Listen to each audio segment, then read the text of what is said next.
سلام دوستان، امیدوارم که حال همتون خوب باشه و سرحال قبراق باشید. امروز هم با یکی دیگه از دروس کتاب Word Skills Elementary ویدیوش دومش در حضورتون هستم. درس 4 بخش A رو قبلا کار کردیم. من برای اینکه ویدیوها کوتاه بشه و حالا حوصله شما سر نره، درسایی که دو بخشی هستن رو در دو بخش متفاوت درس میدم که حالا خیلی کوتاه بشن، درس رو بتونید با دقت جلو برید. خب بریم درس 4 پارت B. بخش بیش رو امروز با هم انجام بدیم در مورد questions about words. خب این درس و این بخش از این درس بخش خیلی مهمیه، بخش بسیار پرکتیکال و کاربردیه، چون که شما به صورت روزمره سر کلاساتون خب خیلی سوال خواهید داشت در مورد معنای کلمات، تلفظ کلمات، مترادف کلمات، تفاوت بین کلمات و غیره. این درس میخواد به این موضوع بپردازه. خب پس questions about words یه سوالاتی در مورد کلمات. خب چند تا نکته در مورد کلمه question بگم. مثلا پرسیدن سوال میشه to ask a question. بخواد من یک سوال دارم. I got a question. I have a حالا آمریکایی میگن I got a question. I got a question. مثلا به صورت خیلی محاوره و روزمره شاید I have a question هم درست باشه. I got a question و I have a question. میتونم یه سوال بپرسم. May I خیلی رسمی. May I ask a question. حالا در مورد چیزی about something. حالا اون something میتونه هر چی باشه. مثلا میتونم سوال در مورد grammar بپرسم. May I ask a question about grammar. خب questions about words. سوال اول دو ستون، ستون چپ سوال ها هستن و ستون راست حالا پاسخ های ممکن. What does awful mean؟ خب وقتی میخواید معنای کلمه ای رو بچه ها بپرسین از معلمتون یا دوستتون یا هر کس دیگه ای، میگید what does جای خالی mean. حالا توی اون جای خالی شما میتونید هر کلمه‌ای بذارید. مثلا اینجا گفته awful. What does awful mean؟ گفته awful یعنی چی؟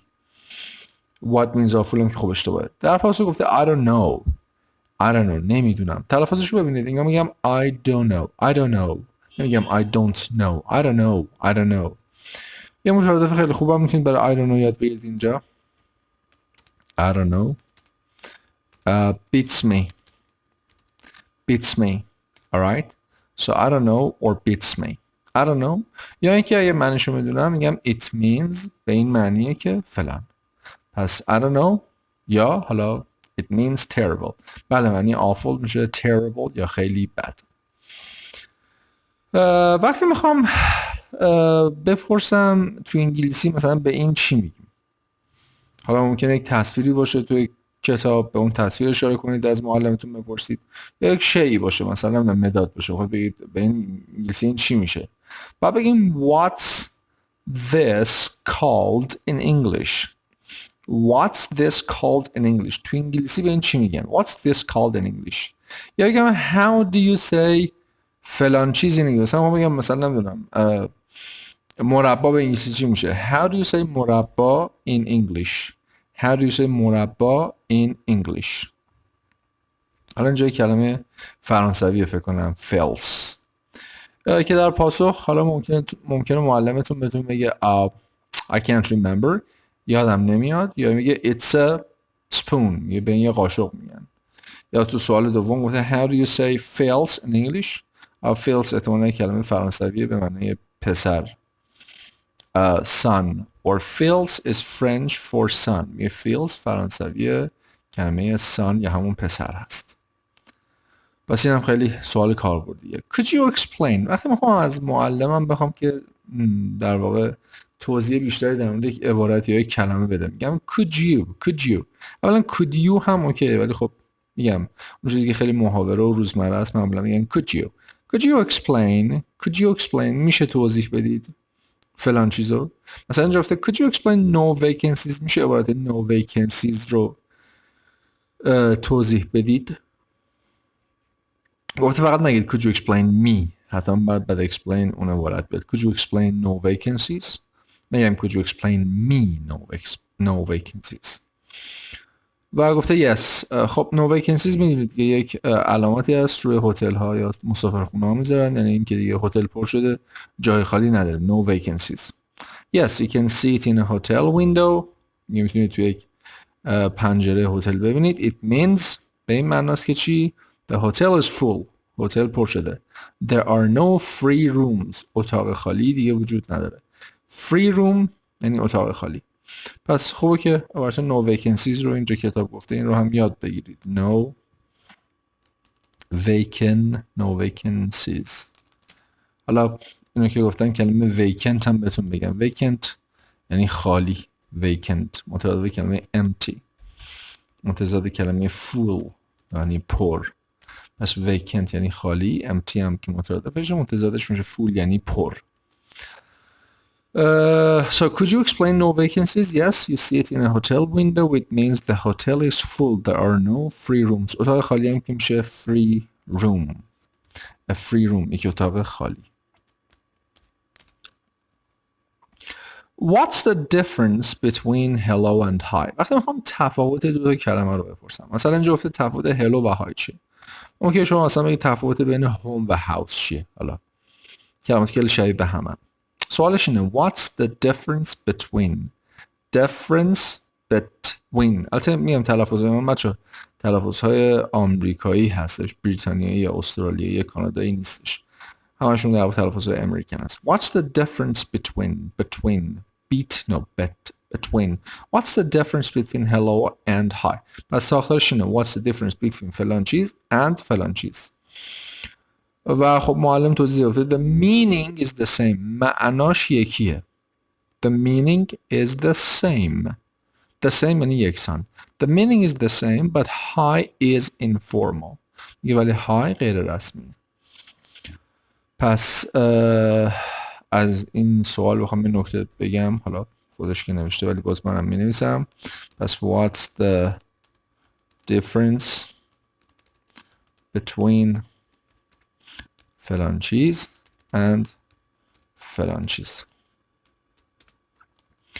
The meaning is the same. same هم که میشه یکسان، متضادش بود different.